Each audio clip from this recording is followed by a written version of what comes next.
Well, good afternoon, everybody. This is the Difficult Second album. So, for those of you, my name is James. Don't know me? My name is James Gleave. I'm the founder and director of Mobility Lab, and welcome to Mobility Live, your daily your daily live broadcast, showing you the latest in news, insight, and reaction into mobility, its future, and transport generally. So, for those of you new to this live stream and new to this channel, may I ask you please click on the subscribe button, click on also the little bell, which then notifies you of any future live streams and any future videos which we shoot. So, nothing else less to say apart from let's get cracking. So, as you can imagine, with the kind of emerging situation with COVID-19, there has been a lot of news and kind of a lot of talk in mobility circles, even over the last few days.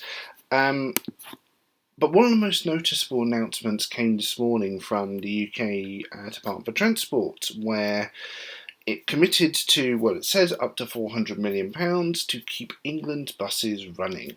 So, for those of you unaware of the unique transport situation which we have here in the UK, whereas the railways are under significant amount of government control, and indeed in response to the COVID-19 outbreak, there was an immediate financial package put together by the Department for Transport to help support the railways. It's less so for buses. We live in a very deregulated environment, and there is almost no government control over local public transport services, and particularly buses. This is a source of much consternation to mayors, to politicians who kind of want to create control bus services. But it also then makes reacting to challenges such as COVID-19 really difficult. So after almost a month of negotiation with the Confederation of Passenger Transport and with the bus industry, the UK government had announced what seems to be a quite significant package of financial support to local buses.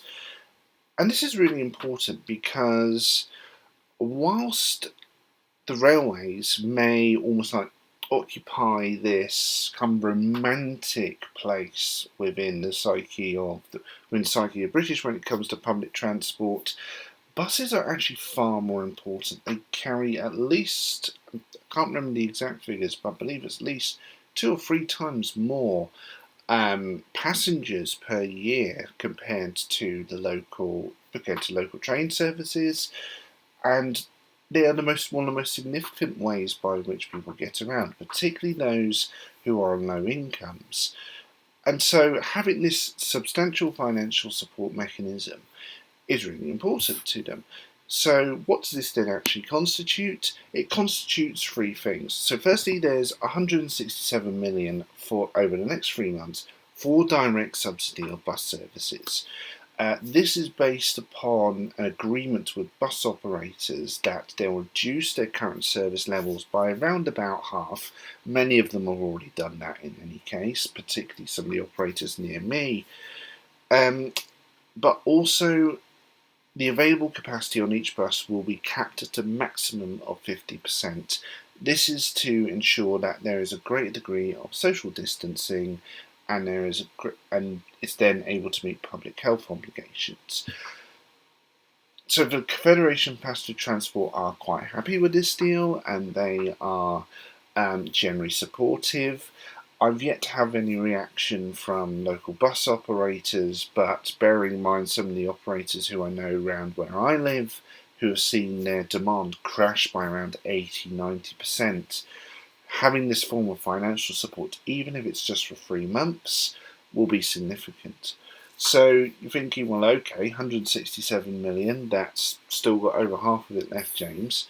So there's also an existing £30 million which has been used to safeguard services. This was initially announced in the budget, and is bringing this forward.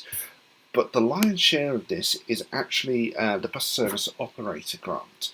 So bus operators, for all the miles which they travel and for all the fuel which they consume, they effectively get a rebate upon the fuel tax, which is charged upon fueling buses.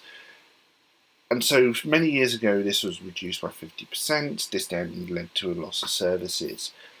But what the government are now promising is that even if you reduce your service levels by 50%, we will still pay you the same level of bus service operator grant as if you're running 100% of your services. It'll be really interesting to understand actually how that works and actually how that it's all going to actually run. But it's still quite substantial, still a very substantial package for local bus services, and yeah, it's still comes some quite substantial support. I've got to admit, I was concerned about the level of interest which there is from the Department for Transport and there is from ministers in local bus services. But to be fair, on this one, they've actually put their money where their mouth is. Although whether or not this will actually be enough to save some local bus operators remains to be seen. Of course, local bus operators, they can take advantage of other government support mechanisms, for example, furloughing employees at 80% of their current wages. But again, let's not beat around the bush here. This is going to be a significant challenge to the bus industry over the forthcoming years, and it's not a very profitable industry in any case. And so, whilst this support is welcomed, the outcome is still extremely uncertain. But, as I said, to be fair to the DfT, they've at least done something. Another notable news item which I read on the BBC News website this morning was Google announcing they're going to be revealing the travel habits through the pandemic. Now, of course, if like me, you've got an Android phone, you are unless you actually opt out, you are actually sending Google constant updates on your location and on your travel habits. And what they can then do is they can then align it with their own addressing systems, with their own mapping systems, to come to an inference as to what your journey purpose is. It's extremely clever. It's in some ways extremely frightening, but we haven't opted out to it because we get lots of nice benefits, like real-time routing on public transport services, for instance. But what they're offering to do, and again, it'll be really interesting to understand the detail, is they're going to release this data publicly. And they're going to provide it publicly. They're going to make it available to emergency services. They're going to make it available to emergency services. Make it available to responders, to governments, to give them an indication as to what the sorts of impact of the outbreak is going to be. Potentially, this is a really useful data set, and it could be really good for public health chiefs, for actually people just trying to understand what the impact of this outbreak is on our travel patterns and upon how people use different modes of transport. Of course, there are going to be privacy concerns, and Google does state that you do need to opt out in order to not be tracked, and there is that option to opt out of not being tracked. But again, it'll kind of be a wait and see how useful that is, see how well it's taken up. But in principle, it seems like a very good thing. And also, it's actually got some really interesting data sets. So footfall, retail and recreation sites down 85%. Parks were down by half. What they call transit stations, basically it's railway trains and bus stations, down by around 75%. And you can also then start to vary it by country as well.